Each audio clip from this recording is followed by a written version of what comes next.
Buonasera a tutti, benvenuti a questa nuova puntata di Effetto Serra, il talk show su social. Oggi giovedì e parliamo della partita che si svolgerà domani, anticipo di Serie A, ultima di campionato, 38esima, Napoli-Cagliari. Da dove partire? Dal clima di festa preannunciata che già si verifica a Napoli, dall'aria di smobilitazione che sembra respirarsi a Cagliari per via di un traguardo sofferto e ottenuto immediatamente dalle rossoblù, per le grandi, enormi defezioni che si prevedono possano esserci alla Maradona domani sera, oppure vogliamo parlare della conferenza stampa di Davide Nicola del prepartita?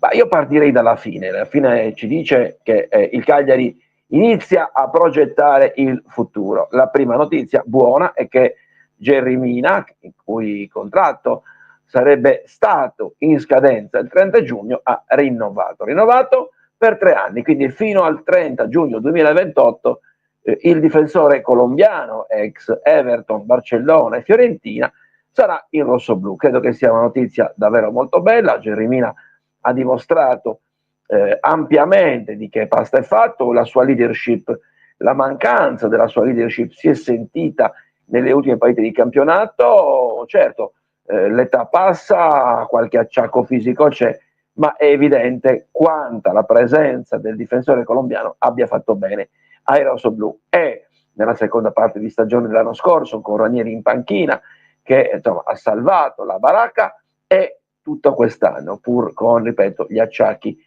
che si sono visti, però è evidente che la sua presenza, oltre a infastidire gli avversari, dà grande carica ai nostri.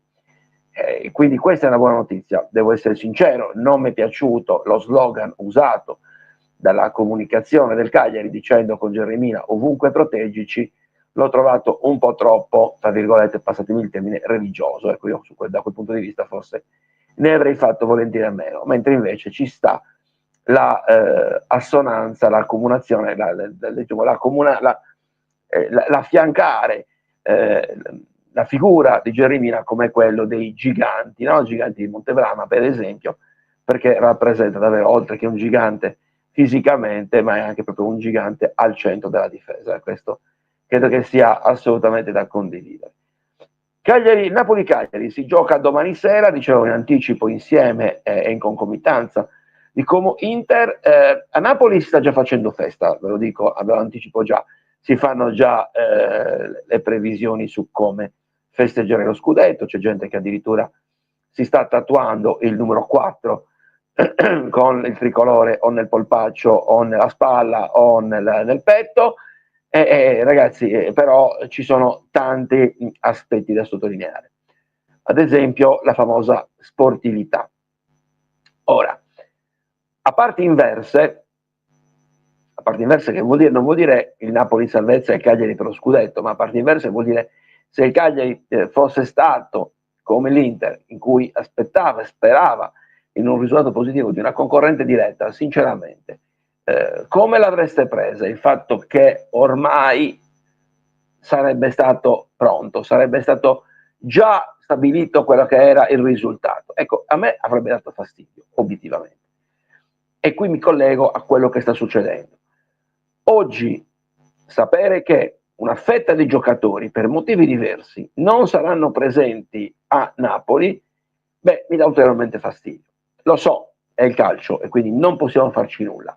Però se nell'ordine ci mancano Luvumbo, Zortea, Caprile, Gaetano, cioè una buona dose di giocatori che possono mettere in condizioni il Cagliari di infastidire il Napoli, è evidente che c'è qualcosa che va oltre il nostro pensiero.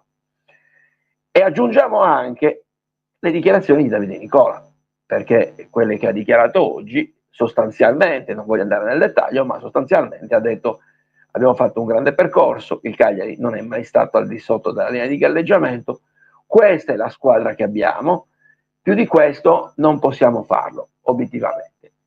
Quindi, al di là di tutto, voler capire cosa succederà nel futuro è un dato di fatto, però è anche vero che il Cagliari oggi ha comunque da sottolineare che deve andare a Napoli non per farla vittima sacrificale, non per fare da sparring partner o partecipare alla festa altrui del Napoli in questo caso, ma dovrebbe cercare di giocare la sua partita. Ecco, lo vuole il campionato, la regolarità, lo vuole l'Inter col quale si gioca appunto il campionato, e siccome credo che anche il Como giocherà la sua partita, quindi anche l'Inter non è che per forza deve essere scontato che vinca, ecco, credo che sia moralmente giusto scendere in campo per provare a infastidire il Napoli.